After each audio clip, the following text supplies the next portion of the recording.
¿Están listos? ¿En sus marcas? ¿Listos? ¡A leer! Bienvenidos a Mundo de Palabras, donde todos los jueves podemos aprender un poco de todo. Y donde siempre encontrarás historias que te fascinarán. Adelante, acércate y disfruta de Mundo de Palabras.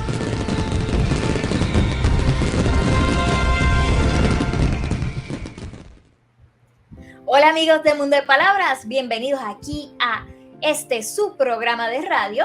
Como dijimos al principio, hoy tenemos un programa lleno de fantasía, lleno de historias de las que más les gustan a ustedes. Y estamos muy contentos porque recibimos la visita de una gran amiga de nosotros, nuestra amiga Tere Marichal Lugo. Bienvenida, Tere, ¿cómo estás? Hola, muy contenta de estar en Mundo de Palabras. Gracias por la invitación, Carolina. Muy contenta de estar aquí. Sí, para nosotros siempre es un gran honor y un orgullo que estés con nosotros compartiendo todo este amor que sentimos por los libros, en especial en este mes de abril, que es el mes de los libros, mes de la literatura infantil y juvenil, de los libros y todo. Así que estamos todavía de fiesta y si podemos extendernos en esa fiesta, más todavía nos alegramos. Este programa, amigos, les llega a ustedes por todas partes del mundo a través de las redes sociales. Así que para aquellos amigos que nos ven por primera vez, bienvenidos. ¿Y quién es Tere Marichal? Vamos a ver, Tere, para que te conozca un poco, porque yo te conozco y soy fan tuya desde siempre. Pero vamos así brevemente, ¿quién es Tere Marichal? Bueno, pues muchos saludos a todo el mundo que nos está observando. Deberíamos decir ahora, abra palabra. Abra palabra, sí mismo. Abra palabra al mundo de las palabras. Bueno, pues yo estaba hablando sobre eso con Carolina, porque a uno le preguntan quién es Tere Marichal, y lo primero que me viene a la mente, aunque no lo crean, bueno, es una madre de 4 hijos, tiene 7 nietos, le gustan los animales, le encanta sembrar, pero que se me hace a veces como un poco difícil porque yo siempre pienso que ningún ser humano es una sola cosa. Pues yo lo mismo pinto, que escribo teatro, que escribo libros para niños, que investigo, que creo un títere o una máscara, que pongo los setas en el piso, que sé empañetar, que me encanta cocinar. O sea, yo soy lo que la travesía me permitió ser y lo que tal vez recibí en mi hogar, porque básicamente siempre pienso que uno aprende a aprender en la casa. Lo demás es conocimiento que uno va adquiriendo, pero en la casa es donde de verdad tú aprendes a aprender. Y en la casa de mis padres, pues yo aprendí a trabajar muchas cosas, a trabajar bastante rápido, que creo que es una característica que aprendimos de mi padre, que siempre nos daba clases de arte antes de morir, porque él murió muy joven, pero trabajaba muchas cosas a la misma vez: escenógrafo, ilustrador, dibujante, pintor, diseñaba libros. Pues yo soy pues la unión de todas las cosas que a mí me gusta hacer, porque básicamente uno es lo que a uno le gusta. Cuando a usted no le gusta algo, uno no lo hace, ¿verdad? Pues yo soy eso, como una mezcla de eso, y da la casualidad que entró al mundo de las palabras porque una noche miré la luna y dije, mira, la luna tiene cara de pingüino, y ahí cambió toda mi historia con un pingüino. Y yo estaba con un compañero de teatro y me dijo, ¿qué? Oye, mira, sí, la luna tiene cara de pingüino, ¿verdad que parece un pingüino? Y ahí mismo yo escribí mi primer cuento, La luna tiene cara de pingüino, sobre un país de gaviotas y de pingüinos, donde aparece un huevo bien grande. Ni las gaviotas lo quieren ni los pingüinos, pero lo empollan, y cuando nace es un gavipingüi o un pingüi-gavi, es un mestizo. Entonces empieza pues una situación muy fuerte en ese mundo, donde ni los pingüinos quieren aceptar la responsabilidad, ni las gaviotas.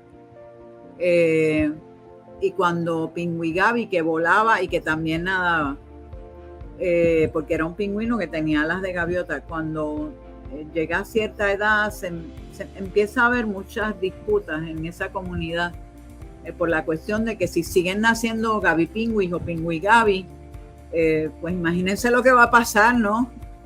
Entonces lo expulsan y él se va volando, le da hambre con estrellas de azúcar y empieza a engordar y engordar y engordar. Y se queda dando vueltas y vueltas alrededor de la tierra, recordándonos que los prejuicios lo único que hacen es distanciar a los seres humanos. Ese es el cuento. Y cuando yo terminé de escribir, lo que fue esa misma noche sentada en esa acera, observando la luna en la bella ciudad de Barcelona, me dije, soy escritora, encontré la pasión. Porque yo siempre había buscado esa pasión de la que hablaban tantos artistas que yo leía, pintores, escritores, poetas, esa pasión. Yo la encontré, por suerte la encontré en ese momento y me dije, wow, qué cosa más increíble que la pasión que yo tengo es por la palabra. A mí se me hacía muy difícil la palabra. De hecho, se me hizo difícil aprender a leer y a escribir. Por lo tanto, la palabra para mí era como un símbolo de algo sumamente complicado que a mí me dio mucho trabajo y me dio también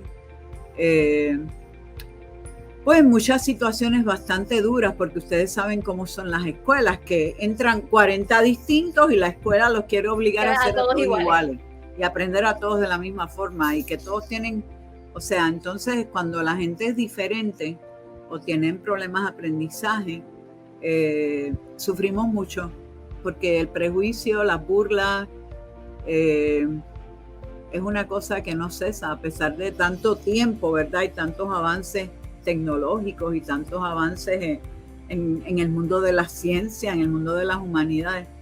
Todavía usted ve a un Gaby Pingüi o a un Pingüi Gaby y como que no puede bregar, pero entonces, qué cosa, ¿verdad? Que fue Gaby Pingüi, ahora yo pensando, y Pingüi Gaby, que me ha llevado como a pensar en esto, que es verdad que cuando usted ve un Gaby Pingüi o un Pingüi Gaby, usted, si no tiene ese cerebro y esos sentimientos y esos valores educados de forma tal que usted pueda comprender que el amor es la fuerza que transforma el mundo, pues usted va a ser tan prejuiciado como cualquier otro. De hecho, el cuento tiene una canción que dice: cara de pingüino, la luna tiene cara de pingüino, de pingüino. Después la obra el cuento lo hicimos teatro, pero ya años después, ya yo tenía hasta hijos.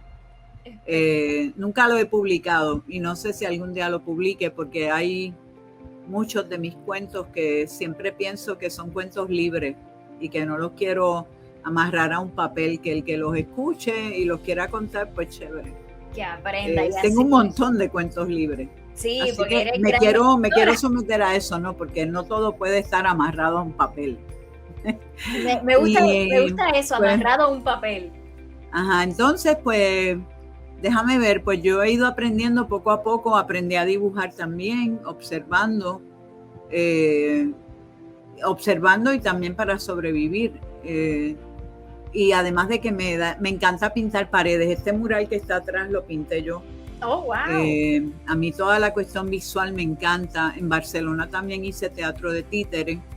Por lo tanto, pues es que la vida es tan maravillosa que uno tiene que aprender a hacer muchas cosas y sí, uno tiene que, sobre todo, divertirse. Sí, y eso es algo que tú nos has enseñado. Sí. Y eso es algo que tú nos has enseñado por muchos tiempos, porque amigos que nos escuchan, acá en Puerto Rico, Tere Marichal la tenemos aquí grabados así a lo carimbo, como digo yo, en el corazón, porque nos enseñaste a muchas cosas desde pequeño, así como con tu cuento encontraste tu pasión por los libros, a través de tus trabajos en televisión y a través de tus libros, a muchas generaciones también has motivado a leer, has motivado al amor por el libro, al amor, de todo lo que cae en tus manos puedes hacer algo.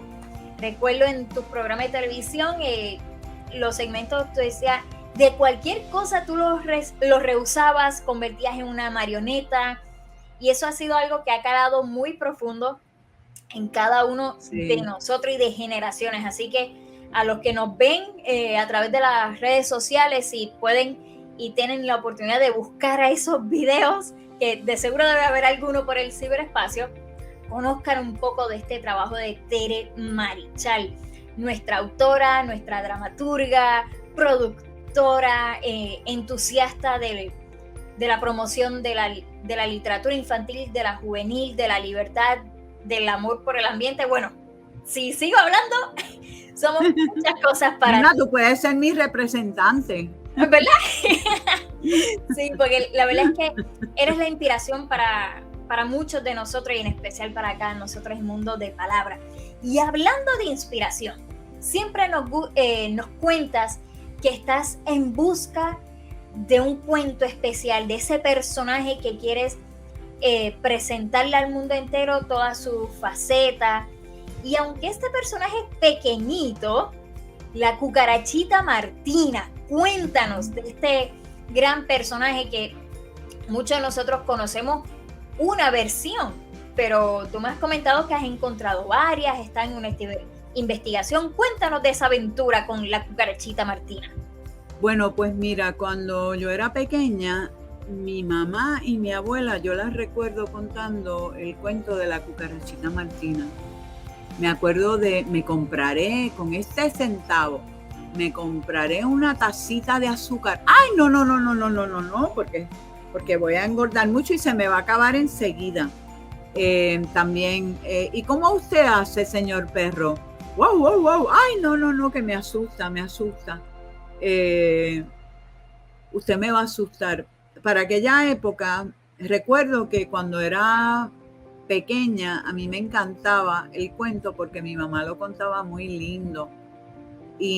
Pero después, a medida que yo fui creciendo, porque por suerte nací en una casa donde nos daban la libertad de pensamiento y de seleccionar lo que queríamos hacer con nuestras vidas, pues como que me empezó a molestar que ella dijera que se asustaba. Ese tipo de... No sé por qué me molestaba eso. ¿Y sabes por qué me molestaba? Por ignorancia. Porque en realidad, estudiando a la cucarachita Martina, yo me di cuenta que en realidad era una estrategia de sobrevivencia. Ella, a través de ese cuento, que es un cuento que lo podemos encontrar en muchos sitios, déjame sacar algunas versiones que yo las traje, pero por ejemplo, déjame ver una versión, esta versión que está aquí. Esta versión, que es una versión persa, en esta versión, que es una versión muy simpática, esta versión nos habla de que la cucarachita vivía con su padre. Está en ese libro, está en este, o sea, versiones persas, versiones de Palestina, versiones de Marruecos, podemos encontrar un montón. De hecho, han publicado un libro en Irán, de una comparación de 150 versiones de Martina de Irán. Oh, wow, de solamente Irán. Ahora imagínense si nosotros pensamos en todos los países que hay alrededor, que casi todos la tienen, ¿por qué ese personaje, que a veces es un grillo, a veces es un escarabajo, a veces es una hormiga, a veces es una sabandija, como le dicen en un cuento, a veces es una cucarachita? Como ese personaje que lo tengo aquí, Kashle Soske, que es como se llama en Irán, aquí hay un cartel porque Kashle Soske en Irán es muy famosa, tiene hasta un programa de televisión que ustedes pueden ver por YouTube. ¿Cómo es posible que ese personaje de esa cucarachita tan pequeña, aquí tenemos otra imagen de Kashle Soske, cómo es posible que haya calado tan profundo, ¿verdad? Sobre todo porque es un cuento maravilloso. Hay que hacer una diferencia, ¿verdad?, entre cuentos fantásticos y cuentos maravillosos. Este es un cuento maravilloso que contaban las mujeres. Y lo contaban a los niños y a otras mujeres en las casas donde se reunían en esa habitación que era de las mujeres. En Persia, vamos a dar Persia como ejemplo, ¿no? Porque también ocurría en Palestina.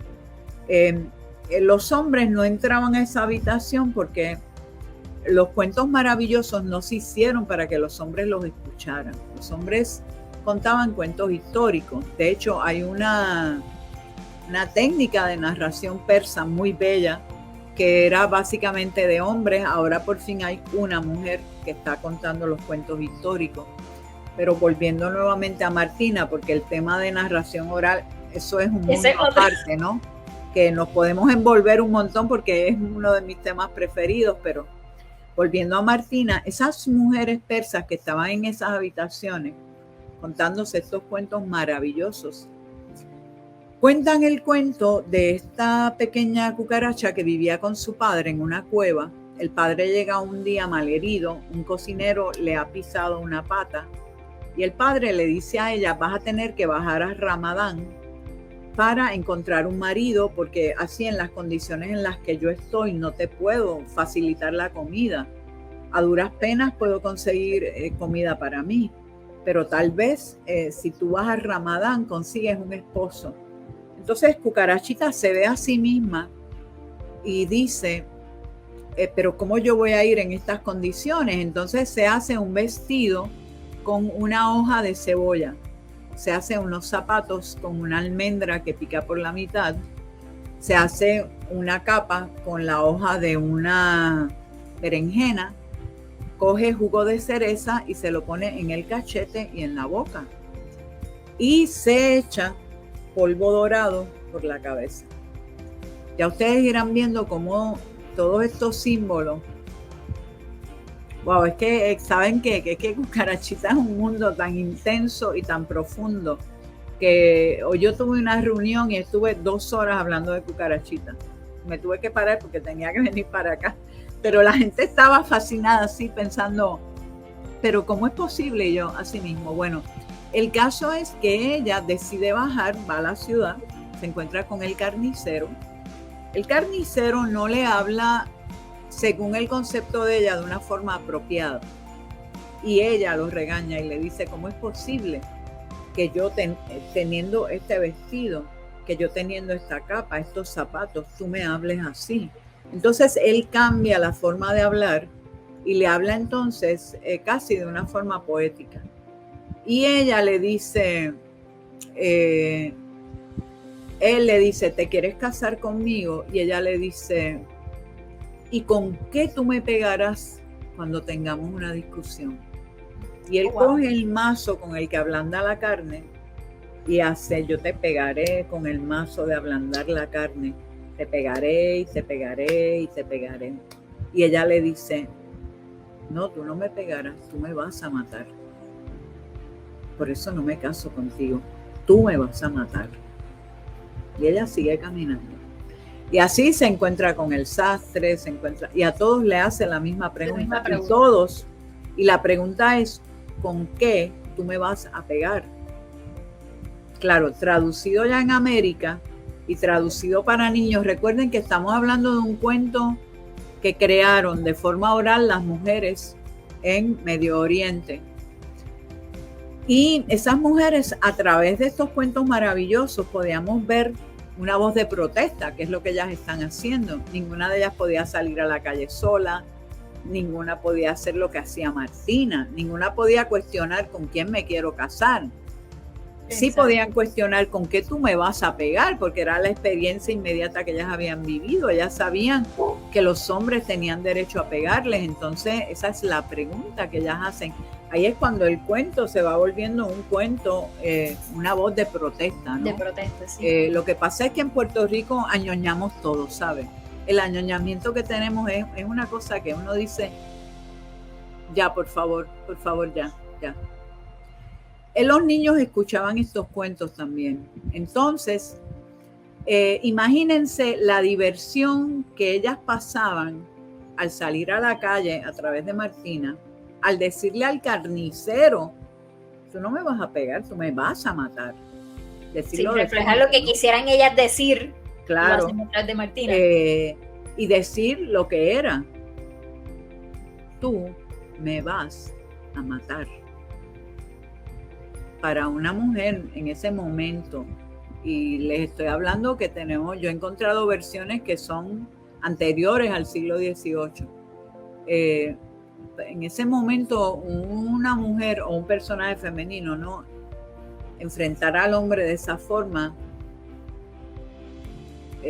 a lo mejor nosotras ahora en nuestros tiempos pasa también, vamos, que por eso hay tanta violencia de género. Entonces ella sigue caminando y encuentra al ratón. En ese momento él no era el ratón Pérez. El ratón Pérez es un invento francés, luego pasa a España y luego pasa a América. Okay. Pero en ese momento él se llamaba ratón. Qué curioso, ¿verdad? Porque siempre ha sido un ratón. Yo tengo una versión donde Martina se casa con un grillo, porque él canta bonito, y me puse a pensar que sí, los escritores tenemos la libertad, ¿no?, de trabajar los cuentos folclóricos desde otra perspectiva basada en el presente, en nuestra experiencia. En nuestras experiencias. Pero hay datos importantísimos dentro de un cuento, como el hecho de que sea un ratón y un insecto, que tenemos que ser muy cuidadosos a la hora de tomar una decisión. Porque entonces realmente, a pesar de que yo siempre digo, bueno, es que el narrador oral, como cuenta en tiempo presente, crea un nuevo cuento, una nueva versión, pero la base sigue siendo la misma. Cambian las palabras, cambian las entonaciones, cambia a lo mejor pero la esencia, ciertas características, pero la base del cuento es el cuento. Entonces, ella le pregunta al ratón y él le dice, pero ¿cómo yo te voy a pegar siendo tú una dama tan delicada, tan hermosa? Él en realidad le hizo unas palabras muy poéticas, muy lindas, me las tengo que memorizar, y él le dice, si alguna vez tu cuerpo, yo tocara tu cuerpo, sería con mi suave cola.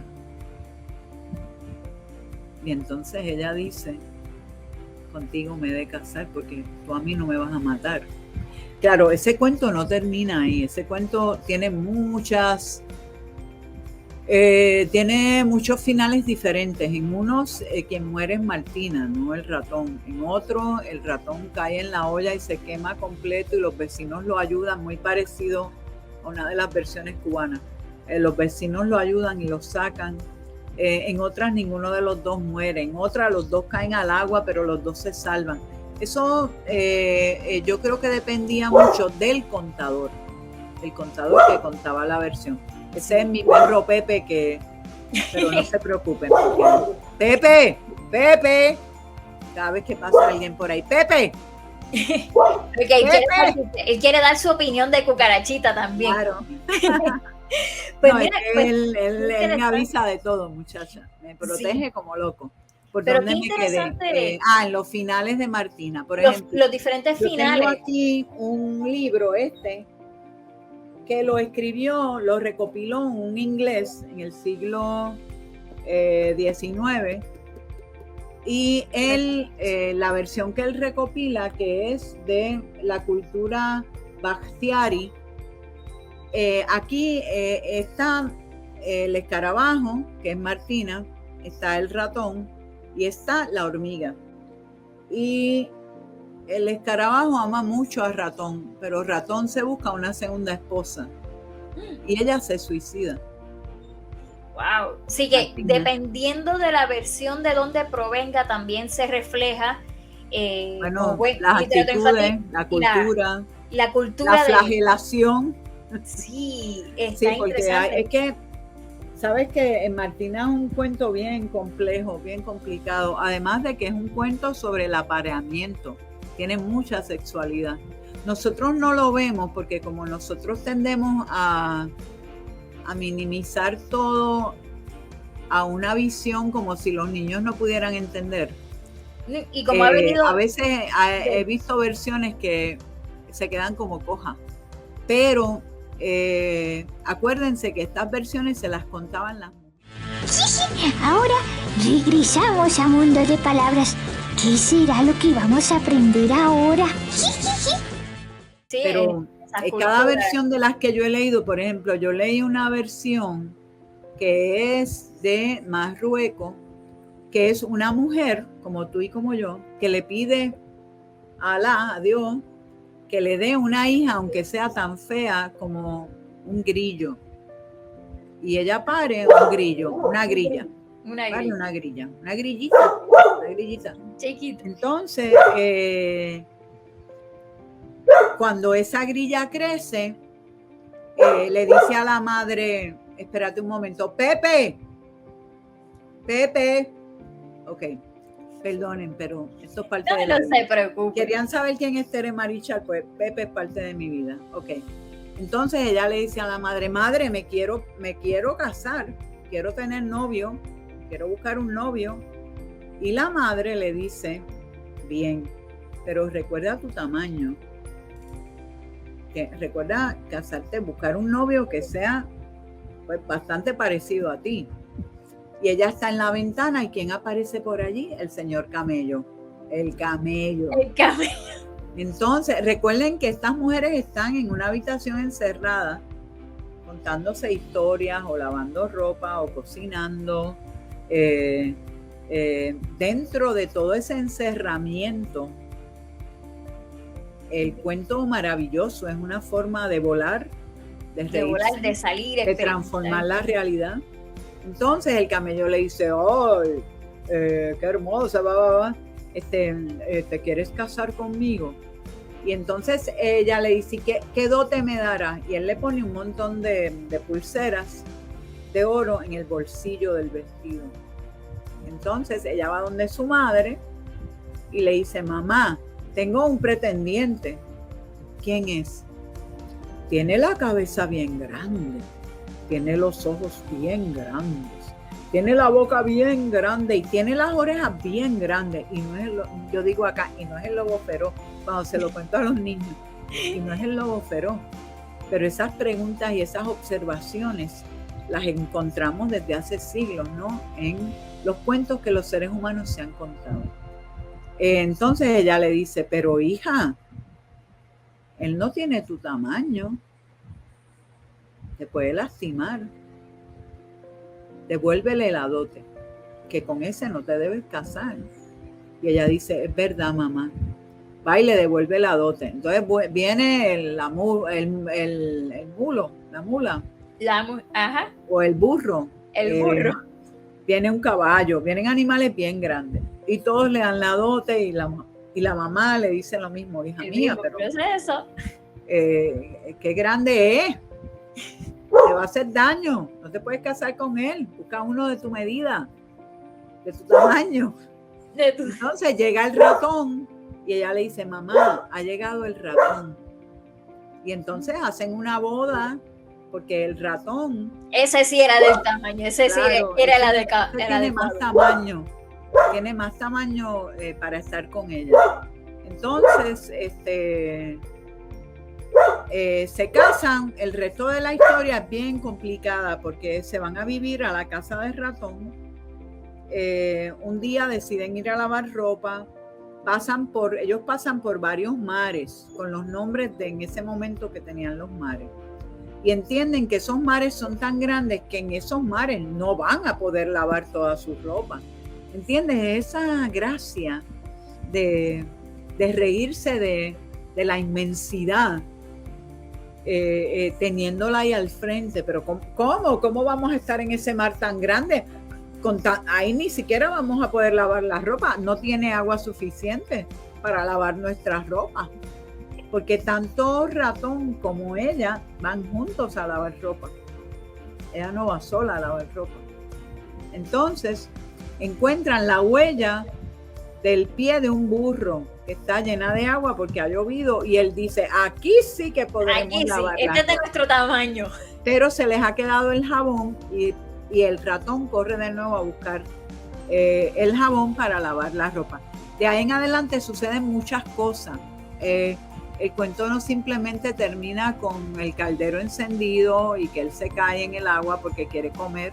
En este cuento, en esta versión específicamente, ella es quien cae en el agua y cuando él la puede salvar, la protege, la lleva a la casa y le dice, te voy a preparar una sopa bien caliente y ya me he dado cuenta, el mundo es un lugar muy difícil para las mujeres.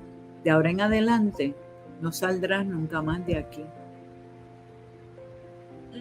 Así es como termina, ¿entiendes? Wow. Es bien, para mí es, wow, yo cuando lo terminé de leer, yo dije, pero ¿por qué si va tan bien? Si iba tan bien, quedamos con que me la encerraron. Pues claro, es de nuevo la voz de protesta, ¿no? La voz de protesta. Porque, claro, te dejé sola y mira, te dejé sola y te caíste en el agua. Yo no te puedo dejar sola en el mundo porque tú no vas a sobrevivir. Tú te quedas aquí encerrada. Aquí es donde mejor vas a estar. No te preocupes, que aquí es donde vas a estar bien. Bueno, como puedes ver, yo te estoy hablando así rápidamente, pero yo te voy a enseñar una de las versiones más fascinantes. ¿Y la de Tere? ¿Ah? ¿Y la de Tere Marichal? Esa versión. La de Tere está por aquí. Pero primero te voy a enseñar la de Purabel Pre, que cumple 90 años este año. Para nosotros es un gran acontecimiento, un acontecimiento importantísimo, porque Purabel Pre publica este cuento porque ella recuerda el cuento que le contaba su abuela y en Nueva York, donde ella era bibliotecaria, déjame enseñar el póster aquí de Purabel Pre, para que vean a Purabel Pre. Este es el póster que hicimos en el 2018, cuando hicimos los primeros encuentros con Purabel Pre en el Archivo General de Puerto Rico. Fueron 5 encuentros que hicimos allí, interesantísimos, todos con distintas conferencias. Y ahora este año, pues, cada grupo está celebrando por su cuenta los 90 años del libro de Pérez y Martina. De hecho, en Sidra, las bibliotecarias van a inaugurar una biblioteca que lleva el nombre de Purabel Pre, que es un acontecimiento importante porque no había edificio alguno en Sidra con el nombre de Purabel Pre. Por lo tanto, Pura regresa nuevamente a Sidra como una reina. Esta versión es una versión muy bella. Es su visión de lo que era Martina. Para ella Martina era una cucaracha española, igual que Pérez, que era un ratón español, pero tenemos que tener en cuenta que quien le cuenta este cuento a ella es su abuela. Ambas vivieron pues, rodeadas de españoles. Su papá trabajó en la caña. Que es el reflejo de su O sea, yo entiendo perfectamente que ella, que recoge la versión de Fernán Caballero, que era española, lee la versión de Fernán Caballero. Esa era una de las versiones que se contaba aquí. Ya cuando Ramírez de Arellano recoge los cuentos de Martina 1926, ya nosotros teníamos varias versiones, igual que John Alden. Cuando invaden los norteamericanos, él puede recoger varias versiones de Martina. O sea, es un cuento que salió publicado en los periódicos de Puerto Rico a finales del siglo XIX. De hecho, hay una versión de 1903 que es anónima, que es de una Martina política. Ella habla de las clases sociales, ella habla del capitalismo. Yo cuando lo leí dije, wow, yo nunca voy a terminar esta investigación porque es que son tantas las versiones, son tantas y tantas en términos, versiones interesantes, ¿no? Verdaderamente unas son fascinantes como esta, la que tengo aquí, publicada por el grupo editorial Norma, mientras estuvo el señor en el Departamento de Educación. ¿Cómo es que se llamaba él? Ay, Dios mío, déjame buscar el nombre. Colección de cuentos puertorriqueños. Ajá.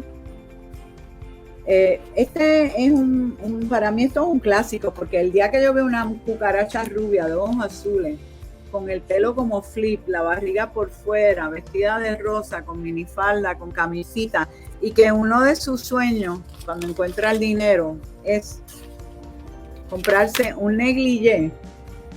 En Puerto Rico no podemos dudar nada, ¿verdad? Porque estas cosas pueden suceder. Pues entonces aquí hay un ejemplo, un claro ejemplo, ¿verdad? De lo que es la transculturación bien utilizada dentro de la literatura infantil puertorriqueña, apropiándose de un cuento folclórico que de la misma forma es nuestro, como es de Panamá, de Colombia, de Venezuela, de Costa Rica, de México, de Cuba y de Brasil. Pero creo que tiene que haber como, no sé, como una discusión sobre hasta dónde llega, ¿verdad? El rol de la persona que tiene a su cargo la edición de un cuento como este. A mí de verdad que cuando yo la vi, yo dije, wow, esto es un cuento para hacer casi una investigación sola, súper interesante. Y de hecho, ahora que tú mencionas pues yo tengo muchas versiones, de hecho yo me he dedicado a eso, pues me interesó mucho el cuento de Martina, esta es mi versión, les voy a enseñar el dibujo de mi Martina, que la hice 1000 veces y 1000 veces, esta es ella, la cucarachita Martina. Sí, que es más una cucarachita. Le puedo enseñar la casita de ella. Que los niños la pueden reconocer porque se les parece a las que ellos ven quizás diariamente. Porque tenemos que pensar también que usted no puede coger cualquier personaje de la literatura y disneylizarlo. Si usted lo disneyliza, usted será un buen disneyizador, pero no necesariamente un buen pensador. Sí. Porque, o sea, nosotros no podemos coger cualquier personaje de cualquier cuento y ponerlo Disney style. Exacto. Porque eso es como una falta de, no sé. No, y que también eso acerca no es necesario. Acerca la historia real a los niños. Tú actualizas estas versiones con un animal que ellos reconocen, que lo pueden ver en la casa, que se pueden sentir cercanos, porque dicen, mira, sí, esa ilustración es como lo que yo conozco. Bueno, es que pudo haber tenido el pelo largo negro, los ojos negros. ¿Entiendes? Hubiera sido una Martina moderna. Ese no es el problema. El problema es la insistencia en meternos en nuestro cerebro y en los cerebros de los niños una imagen que no es que aquí no haya gente rubia de ojos azules, es que esa es una Barbie. Sí, que eso es una Barbie, punto. Entonces, ¿por qué tú tienes esa insistencia, no? Cuando en realidad estamos hablando de un cuento que es sumamente profundo. Un cuento que utilizaban las mujeres para ser confidentes unas a las otras de lo que significaba la elección de un compañero, lo que iba a significar esa noche de boda, lo que iba a significar el resto de la vida de ellos juntos. Entonces ya este es el siglo XXI, tenemos que empezar a comprender que tenemos que hacer distintas lecturas de los cuentos que hemos estudiado y que hemos conocido. No nos podemos, o vamos a seguir contando lo mismo que contaba mi abuela, a quien adoraba. Pero yo simplemente lo hago como propuesta, ¿no? Y si muestro esa Barbie Martina, que a lo mejor a Mattel le da con hacer una Barbie Martina, yo no lo dudaría, ¿verdad? Porque todo se vende, todo se apropia. Pero sí me preocupa la constancia, ¿no? En cuanto a la imagen.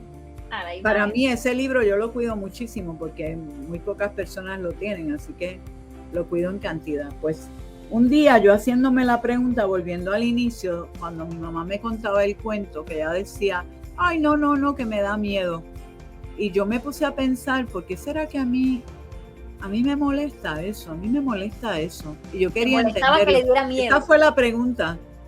¿Por qué? ¿Por qué ella dice eso? Y el por qué ella dice eso me llevó a esta investigación. Esta es la investigación de Martina.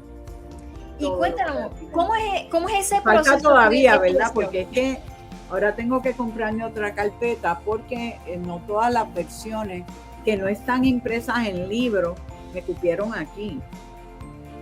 ¿Y cómo es ese proceso tuyo de investigación? Porque empiezas recordando esa duda, pero ¿cómo es la función de la investigación dentro de la literatura infantil?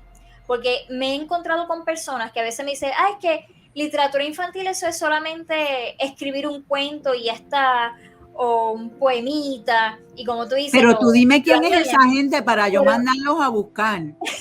Tú dame los nombres para yo cuidarme.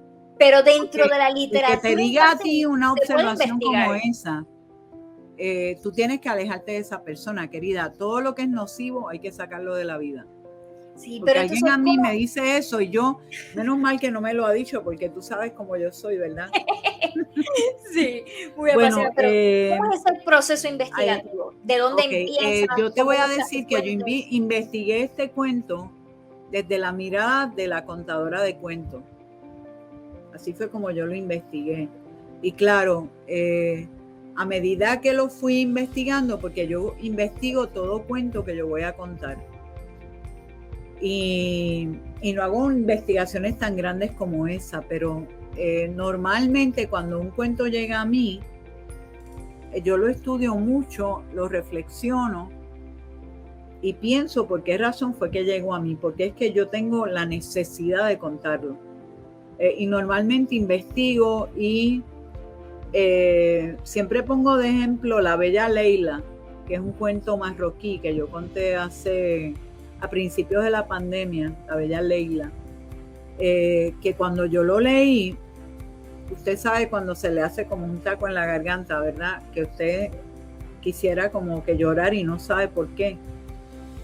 Pues La Bella Leila no dice en qué pueblo se da, solamente yo sé que es un cuento de Marruecos, y ahí empezó toda mi búsqueda.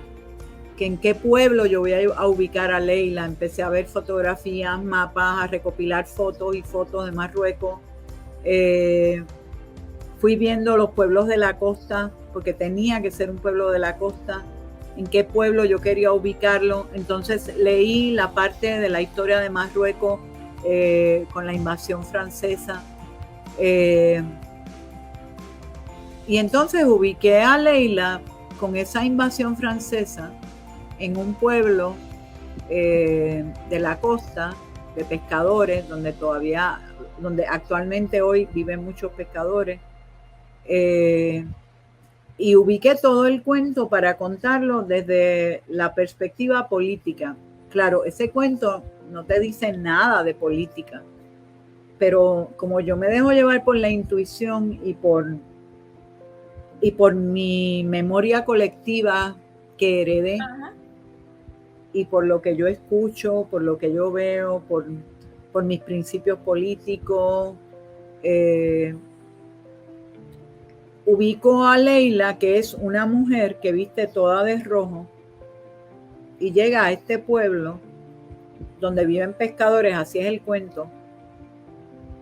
El cuento es, llega esta mujer vestida de rojo a este pueblo de pescadores y de momento todo empieza como a cambiar de color. Ven el cielo como rojizo, las tardes rojizas, y de momento los pescadores empiezan a encontrar un montón de coral rojo. El coral se vende mejor que los peces, entonces empiezan poco a poco a dejar de pescar y el pueblo se va llenando de compradores de coral. Y un día una joven, luego de una fiesta, sigue a la Bella Leila por toda la playa. Ella va con un joven y se empiezan a besar apasionadamente, y de momento la Bella Leila se vuelve un pulpo gigantesco con unos tentáculos enormes que chupa al joven y lo va desmembrando cabeza, piernas, torso, y lo va tirando todo al agua, y toda el agua se va poniendo roja, igual que la arena.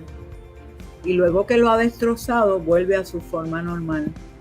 Ella va al pueblo y cuenta todo lo que ha visto, y ahí la gente se da cuenta por qué el coral rojo, y deciden dejar de pescar coral rojo y volver nuevamente a la pesca de peces. Qué cuento doloroso, ¿verdad? Entonces la bella Leila desaparece. Para mí, la bella Leila era el ejército francés que asesinaba a los jóvenes marroquíes. Y esa negación de no querer ver qué es lo que estaba pasando, no queremos ver lo que está pasando. Desaparecen miles en Argentina, desaparecieron, pero no queremos ver lo que está pasando. Desaparecieron en Chile, pero no queremos ver lo que está pasando. Lo mismo, ¿no? Entonces, cuando yo lo transformé a cuento político, donde cambió, pues sí, cambió muchas palabras, porque yo no cuento de memoria, yo cuento por el feeling, ¿no? Por el sentimiento y por la base del cuento. Y por lo que el cuento me va diciendo, y a lo mejor hoy lo cuento de esta forma y a lo mejor mañana de otra. Pues lo mismo me pasó con Martina. Entonces me di cuenta que Martina tenía mucho más que decir, que el problema era que nosotros estábamos contando las palabras impresas, pero no estábamos contando la memoria colectiva, no estábamos contando toda la historia verdadera que hay detrás de este personaje, todo su viaje desde Persia hasta el Caribe, cómo fue eso, cómo esa emigrante llegó a nuestro país y se hizo parte de nuestro folclore. Toda esa historia es la que yo me propuse entender, ¿no? Para poder contar el cuento como tenía que contarlo, no como estaba escrito. Porque ya les digo que yo tengo esta mesa que está aquí al lado llena de versiones de Martina. Más en la carpeta tengo montones de versiones. ¿Y cómo llegaste a esas versiones? Investigando, leyendo artículos, mira este país. Y también, por ejemplo, pude hacerme muy amiga de un iraní, de quien todavía soy amiga. Y por Messenger, él no habla ni inglés ni español, pero los dos usábamos Google Traductor, nos traducíamos. Y entonces él empezó a mandarme información de Martina en Irán. Le agradezco mucho a él, es un teatrero. Y llevamos una amistad ya como de 2 años. Él se asombró mucho de que nosotros tuviéramos a Martina, porque él me dijo, pero ¿por qué ustedes tienen nuestro personaje? Y yo le dije, no, es que Martina, oye, mira, ¿sabes qué? Que estamos hermanados, somos hermanos por Martina, pero ¿cómo ustedes tienen el personaje? Y yo le dije, mira, querido, lo tiene España, Portugal, lo tiene Brasil, le dije todos los países que lo tenían, a donde ella había llegado. Y él me dijo, yo no puedo creer esto. Y yo, bueno, lo que pasa es que como tú estás allá. Y él me dijo, no, siento a veces que estamos un poco desconectados, pero me gustaría poder saber más de cómo ese personaje llegó a tu país. Ahí empezó también todo. Pues yo te voy a explicar cómo llegó a Puerto Rico. Llegó a través de los periódicos, a través de Fernán Caballero y sus libros, sí, a través de la memoria colectiva, de la gente que venía viajando y recordaba. Como quien dice, hacer un árbol genealógico. Como hacer un árbol genealógico de Martina. Claro. Hasta llegar entonces a las diferentes versiones. De Catilangua sí lo estoy haciendo, el árbol genealógico, porque Catilangua, aparte de todo, es más misteriosa. Martina, cuando menos ahí, aunque hay bastante documentación errónea, porque una vez tú empiezas a estudiar entonces la cultura persa, te vas dando cuenta de por qué es que sucede esto, porque ya se ponía el polvo, por qué los rituales de limpieza. Cuando te das cuenta de eso, ¿verdad? Empiezas a evaluar más lo que significa la belleza de la palabra, la belleza de la investigación, la belleza de la curiosidad, porque es la curiosidad la que me ha llevado a mí a esto. Yo ahora apenas en diciembre que logré hacer un bachillerato, ¿entiendes? No es que yo he cogido clases de investigación histórica, es que a mí me apasiona la historia porque soy contadora de cuentos.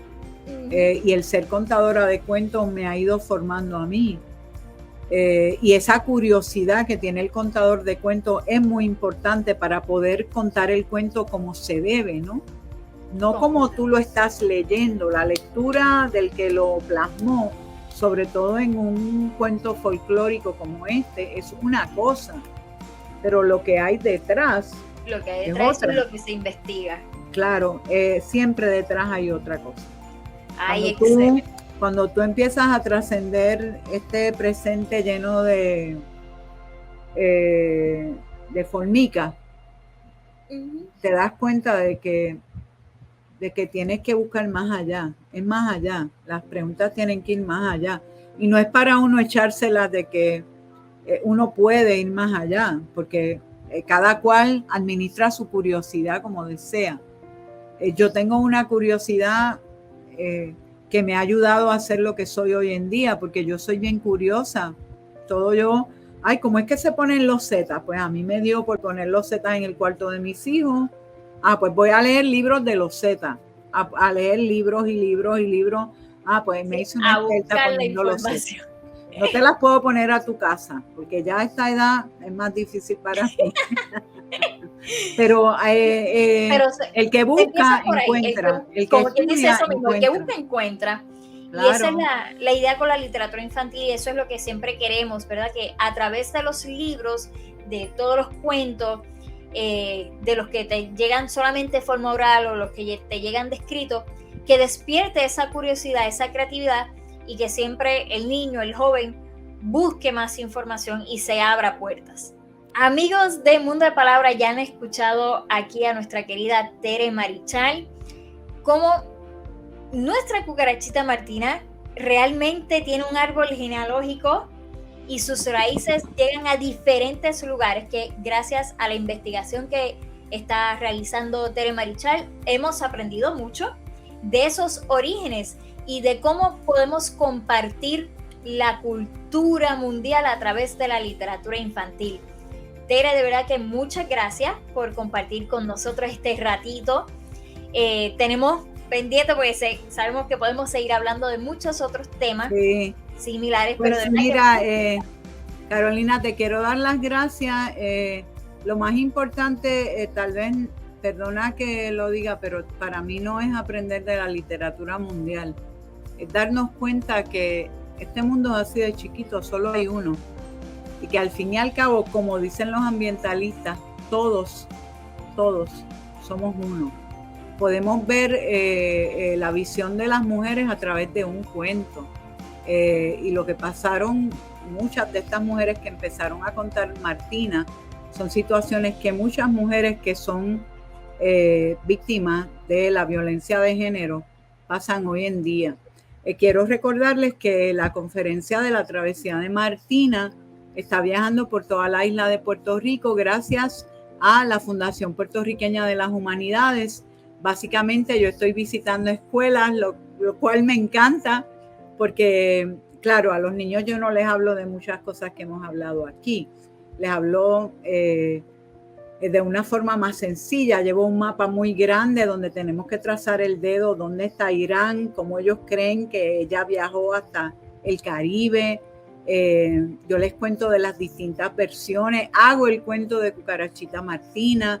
Es realmente una experiencia increíble porque, para mi asombro, la mayoría de los niños y niñas no saben quién es la Cucarachita Martina.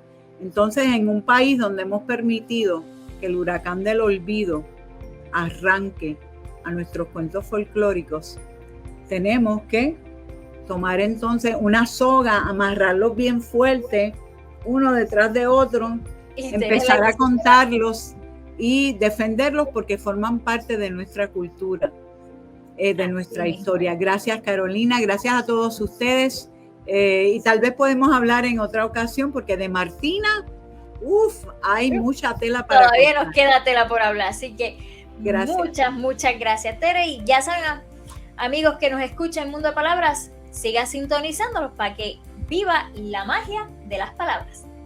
¡Abra palabra! Bueno, amiguitos, eso es todo por el día de hoy. Nos vemos la semana que viene.